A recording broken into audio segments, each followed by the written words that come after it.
সুন্দর একটি বেগুনের পাতা নিয়েছি। বেগুনের পাতা থেকে পাতার সাহায্যে আজকে চারা তৈরি করব। সুন্দর একটি চারা রোপণ করার প্রক্রিয়া এবং পদ্ধতিটা আপনাদেরকে দেখানোর চেষ্টা করব। আপনারা সাথে থাকুন এবং দেখতে থাকুন। প্রথম অবস্থায় আমরা একটি সুন্দর ভালো একটি সারালো মাটি বেছে নিব, যেখানে আমরা পাতাটি রোপণ করব। পাতাটি রোপণ করার জন্য প্রথমত এভাবে মাটির একটি জায়গা পুঁতে দিতে হবে। পুঁতে দিয়ে ভালোভাবে লাগাই দিতে হবে।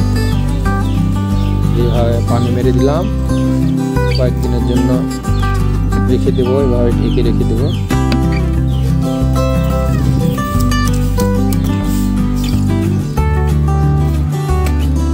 দেখি আজকে গাছটি কি অবস্থা।